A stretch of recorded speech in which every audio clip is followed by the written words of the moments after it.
नमस्कार। मध्य प्रदेश के प्रमुख साहित्यकार एवं उनकी रचनाओं के अंतर्गत आज हम चर्चा करने वाले हैं शरद जोशी जी के विषय में, जिन्हें हिंदी के प्रसिद्ध कवि, पत्रकार और व्यंग्यकार के रूप में जाना जाता है। व्यंग्य अर्थात उल्हाना, एक प्रकार की उल्हाना जिसे हम व्यंग्य कहते हैं हिंदी साहित्य की भाषा में, और आम बोलचाल की भाषा में उसको कहते हैं उल्हाना। आपने कई बार इस वर्ड को सुना होगा। शरद जोशी जी के विषय में कहा जाता है कि यह व्यंग्य अर्थात उल्हाना इस रूप में देते थे कि सामने वाला तभी उसे समझ पाता था जब वह पूरी बात को सुन लेता था। जैसे उन्होंने एक जगह पर लिखा है कि एक मनुष्य ज़्यादा दिन तक देवता के साथ नहीं रह सकता। देवता का काम है दर्शन दे और लौट जाए, तुम भी कब जाओगे अतिथि। यानी कि एक प्रकार से वो देवता का उदाहरण लेकर या अतिथि का उदाहरण लेकर या इन दोनों को एक दूसरे से कंपेयर करके कह रहा है कि अतिथि हो या देवता हो, आओ कुछ समय रुको और फिर चले जाओ, यही तुम्हारी महत्वता का परिचायक है। ज़्यादा दिन रुकोगे तो फिर आपकी महत्ता घटेगी। इसी संदर्भ में एक और उनका कथन है कि शासन ने हमें यह रोटी इसी शर्त पर दी है कि हम इसे खाएं, यानी अपने चोंच में लें और अपना मुंह बंद रखें। यानी कि एक पत्रकार हो गया, एक सिविल सर्वेंट हो गया, या कोई भी नागरिक जो अपने अधिकारों की बात करता है, सरकार उसे कुछ डरा धमका कर, किसी प्रकार का कुछ उपहार देकर, पारितोषिक देकर या किसी भी अन्य तरह से उसका मुंह बंद करवा देती है। और वो जो चीज़ें उपहार उसको दिया जा रहा है उसका मूल अर्थ यही है कि आप चुप रहो, सारा काम हम देख लेंगे। आइए शरद जोशी जी के विषय में जानते हैं, उनके व्यंग्य, उनकी लेखन कला, उनके जीवन और उनके नाम पर शरद जोशी सम्मान दिया जा रहा है मध्य प्रदेश सरकार द्वारा, जिसके अंतर्गत 2 लाख रुपए दिए जाते हैं। सबसे पहला सम्मान किसे दिया गया था आदि उनकी रचनाओं के विषय में जानने का प्रयास करते हैं। आइए शुरू करते हैं। हिंदी के प्रसिद्ध लेखक, पत्रकार एवं व्यंग्यकार शरद जोशी का जन्म 21 मई 1931, तारीख याद रहे या ना रहे लेकिन शहर का नाम याद रखना पड़ता है, क्योंकि शहर के नाम से या जगह या जन्म स्थान के नाम से हमेशा प्रश्न पूछे जाते हैं। तो इनका जन्म 21 मई 1931 को उज्जैन मध्य प्रदेश में हुआ था। यह वही उज्जैन है जिसे महाकाल की नगरी और कालिदास की नगरी के नाम से जाना जाता है, और यहाँ पर शिप्रा नदी बहती है। अगर आज उज्जैन में आप जाएंगे तो आप पाएंगे कि यहाँ पर पर्यटन के लिहाज से राज्य सरकार ने बहुत ज़्यादा कार्य किया है, और पर्यटन के हिसाब से आज उज्जैन विश्व स्तरीय या यूँ कहें कि मध्य प्रदेश में भी अपने उच्चतम पर्यटक स्थलों में शुमार हो चुका है। मैं गया हूँ, मेरे अनुभव की मैं आपको बात बता रहा हूँ। आगे बढ़ते हैं।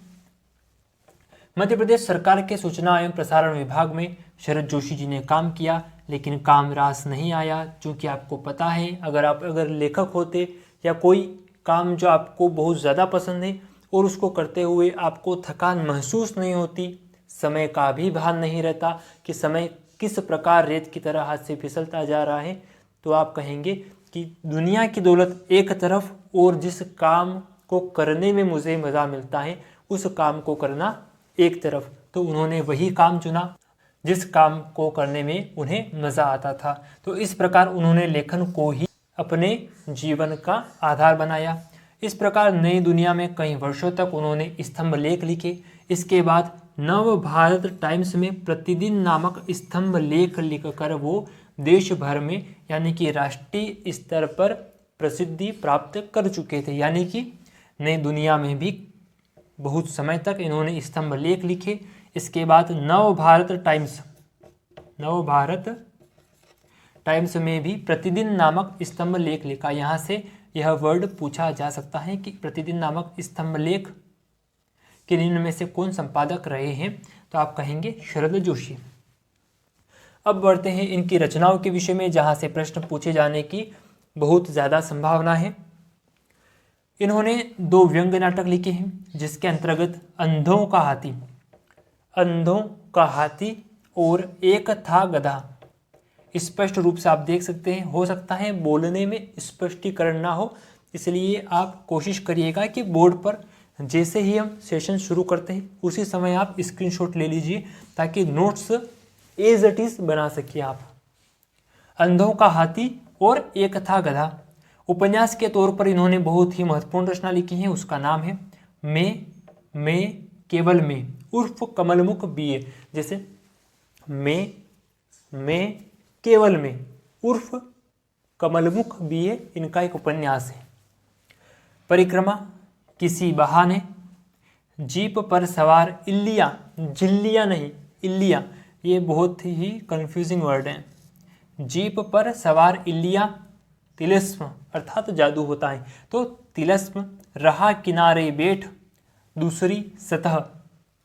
प्रतिदिन हम भ्रष्टन के भ्रष्ट हमारे, हम भ्रष्टन के भ्रष्ट हमारे, यह भी इनकी रचना है। साथ में यत्र तत्र सर्वत्र, यत्र तत्र सर्वत्र इनकी रचनाओं में शामिल है।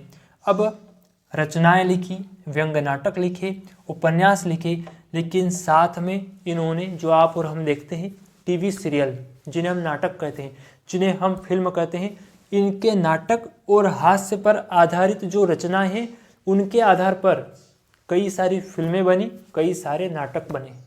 आइए उन नाटकों के विषय में जानते हैं। विक्रम बेताल, आप इससे चिर परिचित हैं। विक्रम बेताल, सिंहासन बत्तीसी, प्याले में तूफान, प्याला यानी कि कटोरी होता है ना, कटोरा कटोरी ऐसा, तो प्याले में तूफान, वाह जनाब, दाने अनार के ये दुनिया गजब की, दाने अनार के, और दूसरी है ये दुनिया गजब की, ये जो है जिंदगी, ये जो है जिंदगी, यह इनकी प्रसिद्ध नाटक है। इसके बाद कुछ फिल्मों की पटकथाएं भी इन्होंने लिखी हैं, जैसे क्षितिज, छोटी सी बात, इत्तू सी बात यानी कि छोटी सी बात, साँच को आँच नहीं, कहते हैं ना कि जो सच बोलता है वो घबराता नहीं है, तो साँच को आँच नहीं, और गोधूली उत्सव ये इनकी प्रमुख रचनाएं या हिंदी फिल्मी पटकथाओं पर आधारित कुछ फिल्में हैं, यानी इन्होंने फिल्मी पटकथाएं भी लिखी हैं। आगे बढ़ते हैं। सम्मान के विषय में प्रश्न पूछे जाते हैं और बहुत अधिक संख्या में प्रीवियस ईयर क्वेश्चन पेपर में भी प्रश्न पूछे गए हैं, यानी कि इसे हम नहीं छोड़ सकते। तो 1989 यानी कि 1990 में इन्हें पद्मश्री से नवाजा गया भारत सरकार द्वारा। पद्मश्री पिछले वीडियो में हमने बताया था कि भारत सरकार जो प्रमुख सम्मान देती है उसके अंतर्गत 4 सम्मान आते हैं। पहला पद्मश्री, फिर पद्म विभूषण, पद्मश्री के बाद पद्म भूषण, फिर पद्म विभूषण और फिर भारत रत्न। तो इस प्रकार से यह श्रृंखला आती है नीचे से ऊपर की ओर। जैसे जैसे ऊपर बढ़ते जाएंगे सम्मान का दायरा बढ़ता जाएगा। अगर किसी व्यक्ति को भारत रत्न मिला है तो यूं समझ लीजिए उसे भारत का सर्वोच्च सम्मान मिल गया है। हालांकि यह चारों ही सर्वोच्च सम्मान के दायरे में आते हैं। तो इन्हें 1989 में पद्मश्री से नवाजा गया। साथ ही मध्य प्रदेश सरकार द्वारा शरद जोशी के सम्मान में शरद जोशी सम्मान की स्थापना की गई और सबसे पहला शरद जोशी सम्मान आप जानते हैं किसे दिया गया था? 1992 के अंतर्गत हिंदी व्यंग के पितामह हरिशंकर परसाई जी को दिया गया था और उनके विषय में आप अच्छे से जानते हैं। पिछले वीडियो में हमने पूरा उनके विषय में चर्चा किया है कि किस प्रकार हरिशंकर परसाई जी ने व्यंग को विधा का दर्जा दिलाया और व्यंग को जनमानस में एक हास्य से बढ़कर व्यंग की विधा के रूप में उसको प्रस्तुत किया। इसी क्रम में आगे बढ़ते हैं। तो यहाँ से सबसे महत्वपूर्ण प्रश्न जो बनता है, शरद जोशी सम्मान की स्थापना कब हुई थी? तो 1992 में। और सबसे पहला शरद जोशी सम्मान किसे दिया गया था? तो आप कहेंगे हिंदी व्यंग के पितामह या प्रवर्तक हरिशंकर परसाई जी को पहला शरद जोशी सम्मान दिया गया था। और इसके साथ ही कितनी राशि अगर दी जाती हैं तो आप कहेंगे 2 लाख रुपए शरद जोशी सम्मान के अंतर्गत 2 लाख रुपए दिए जाते हैं। अब इनके निधन के विषय में भी चर्चा कर लेते हैं, क्योंकि ज़रूरी हो जाता है कि जब किसी व्यक्ति का जन्म होता है तो उसकी मृत्यु भी होती है। मृत्यु अटल सत्य है, लेकिन मृत्यु के विषय में जानना इसलिए ज़रूरी है क्योंकि एक टाइम पीरियड हम कवर कर पाएँ। तो 5 सितंबर 1991 को मुंबई में इनका देहांत हो जाता है, यानी कि यहाँ तक का इनका जो एक्टिविटीज़ थी वो 5 सितंबर 1991 को पूरी हो जाती है। आइए एक बार इसका रिवीजन कर लेते हैं। शरद जोशी, इनके विषय में क्या क्या याद रखने जैसी बातें हैं। तो पहला, एक व्यंग्यकार के रूप में इनको जाना जाता है, लेखक और पत्रकार के रूप में भी इनको जाना जाता है।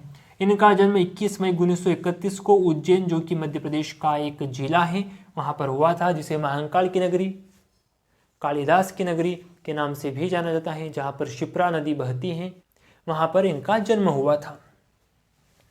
इसके बाद ये इम्पोर्टेंट नहीं है, इम्पोर्टेंट है कि इन्होंने नई दुनिया में भी काम किया, यह भी इम्पोर्टेंट नहीं है। इम्पोर्टेंट है नव भारत टाइम्स में प्रतिदिन नामक स्तंभ लेख लिखा और इसके कारण इन्हें प्रसिद्धि प्राप्त हुई। यानी कि ये जो प्रतिदिन वर्ड दे रखा है यह इम्पोर्टेंट है कि प्रतिदिन नामक स्तंभ लेख का संबंध किससे है, तो शरद जोशी जी से है। इसके साथ ही इनकी प्रमुख रचनाएं, जिनमें व्यंग नाटक, उपन्यास, टीवी धारावाहिक और फिल्म भी आते हैं। यह एक हद तक आप इतना कर लीजिए, टीवी धारावाहिक और फिल्म को छोड़ देंगे तब भी चलेगा, लेकिन अंधों का हाथी, एक था गधा, मैं केवल मैं उर्फ कमलमुख बीए, परिक्रमा किसी बहाने, जीप पर सवार इलिया, तिलस्म, रहा किनारे बैठ, दूसरी सतह, प्रतिदिन, हम भ्रष्टन के भ्रष्ट हमारे, हम भ्रष्टन के भ्रष्ट हमारे और यत्र तत्र सर्वत्र, विक्रम बेताल, सिंहासन बत्तीसी, प्याले में तूफान आदि जो इनकी रचनाएं हैं याद कर लीजिए, देख लीजिए, एक बार समझ लीजिए ताकि लंबे समय तक याद रह सके। फिल्म की बात हो चुकी है। अब सम्मान में इनको पद्मश्री 1989 में दिया गया था। साथ ही जो कि बता दिया गया है कि शरद जोशी सम्मान कब दिया जाता है, पहला किसे दिया गया था और कितनी राशि दी जाती है, कहाँ से इसकी शुरुआत होती है और वर्तमान में किसे दिया गया है, यह भी आप नोट कर लीजिएगा। साथ ही इनके निधन के विषय में प्रश्न नहीं पूछा जाएगा। इस वीडियो में इतना ही, लेकिन हम प्रयास करेंगे कि जो हमने श्रृंखला चलाई है मध्य प्रदेश के प्रमुख साहित्यकार एवं उनकी रचनाएं अर्थात उनकी कृतियाँ, इस सेशन को पूरा करें। आपका प्यार हमें ऐसे ही मिलता रहे। मुझे दीजिए इजाज़त। पढ़ते रहिए, बढ़ते रहिए। धन्यवाद। नमस्कार।